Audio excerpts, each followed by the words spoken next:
When we talk about emotional pain, it's important to understand its origins and effects.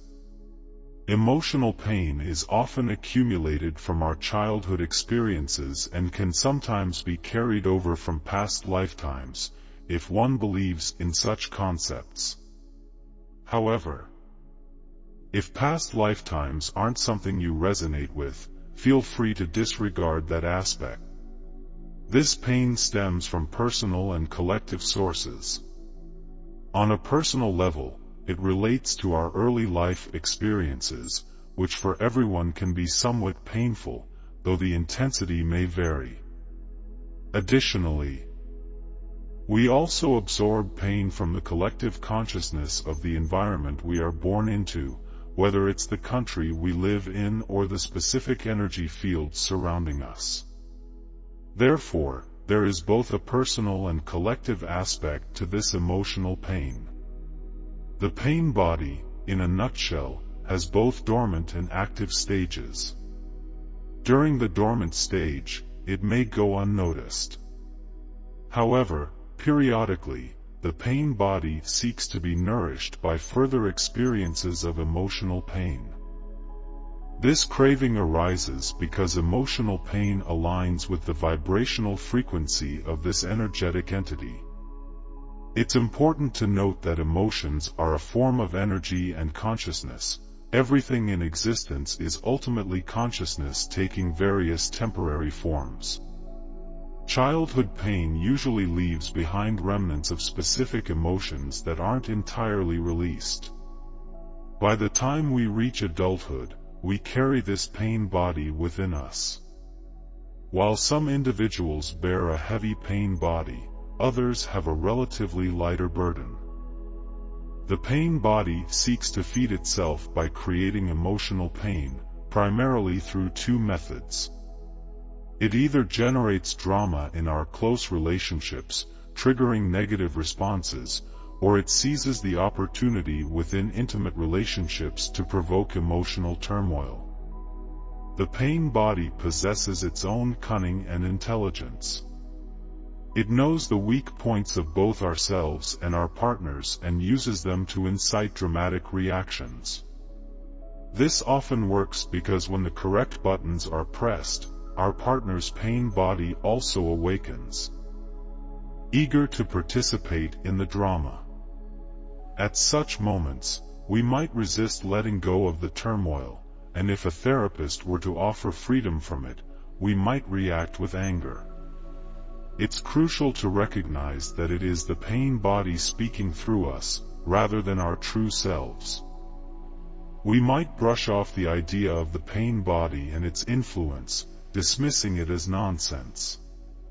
However, the pain body dislikes being recognized because awareness brings the light of consciousness upon it.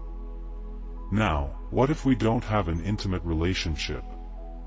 In such cases, the pain body has a solution. It rises up into our minds, taking control of our thoughts.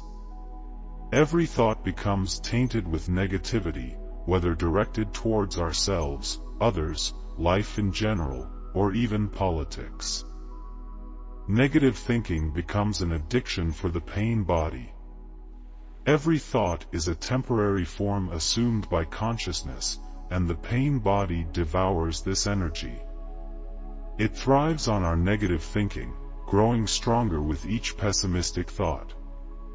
However, eventually, even the pain body reaches its limit, unable to consume more. It retreats, leaving us wondering what the fuss was all about. Sometimes, within a relationship, we make amends, as if waking up from a bizarre nightmare. Yet, the cycle repeats, varying in frequency from person to person. Recognizing the pain body for what it is brings a newfound awareness. Once we identify it, its ability to manipulate our minds diminishes. When we become conscious of its presence and the emotional pain it generates, we gain some level of control over its attempts to reignite relationship drama. We might observe a dark energy entering our partner during these moments, triggering the pain body within them. This realization can lead to questioning whether we chose the right person, especially when it's the first time we witness our partner's pain body. So all you need to continue to do is to be aware of it, especially when it arises, and be aware of it when it's there in a relationship. Does it use your mind still? Be very alert so that the emotion does not rise up into your mind and you start thinking negative thoughts when this happens. Immediately know what's happening. When you love your negativity, then you don't really love it, but your pain body loves it. So it's wonderful. Pain body is a great teaching. And it's often people with heavier pain bodies that have a more powerful incentive to awaken spiritually than people with a relatively mild pain body. However, one cannot generalize too much. It's like you are in a nightmare. If you're in a nightmare, your motivation to awaken is greater than if you are in a relatively pleasant dream. It's not that great, but it's okay. But if you're facing a monster, then you really want to awaken.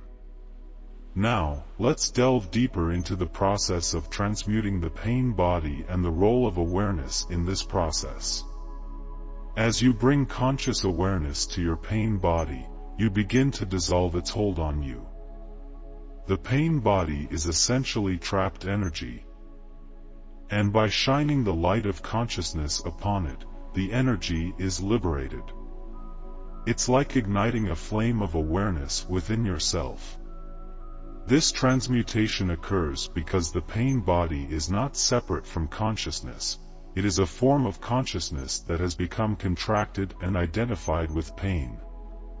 By recognizing it as such, the energy trapped within the pain body is freed and transformed into presence. It undergoes a shift in frequency, assuming a higher vibrational state. To illustrate this process, think of a piece of ice. Initially, the ice is hard and solid, capable of causing harm. However, as it melts, it becomes fluid and malleable. Eventually, it evaporates into vapor, becoming imperceptible. Similarly, as the pain body is transmuted, it becomes softer, more fluid, and eventually dissipates into the realm of pure consciousness. Remember, the key is to remain aware of the pain body, especially when it arises in relationships. Is it still using your mind? Stay vigilant, so that the emotions don't overwhelm you and lead to negative thinking. When you love your negativity, it's not truly love, but rather an attachment of the pain body. By maintaining awareness and not getting entangled in its grip, you disempower it. Embrace the pain body as a powerful teacher on your spiritual journey. Those who carry heavier pain bodies often have a heightened motivation to awaken spiritually. It's akin to being trapped in a nightmare, where the urgency to awaken is greater than in a relatively pleasant dream. Facing the metaphorical monster of the pain body serves as a catalyst for transformation and awakening. So continue to cultivate awareness, recognizing the pain body when it arises, and refusing to let it control your thoughts and emotions. By doing so, you reclaim your power and allow the transmutation of the pain body, ultimately leading to greater freedom and spiritual growth. Remember, this journey is unique to each individual, and the process of transcending the pain body requires ongoing self-reflection, self-awareness, and a commitment to conscious living. But rest assured, with continued practice, you can liberate yourself from the grip of the pain body and experience a more awakened and fulfilling existence. We express our heartfelt gratitude for your presence and engagement throughout this video. Thanks for watching, and until next video, Take care and stay tuned for the upcoming content.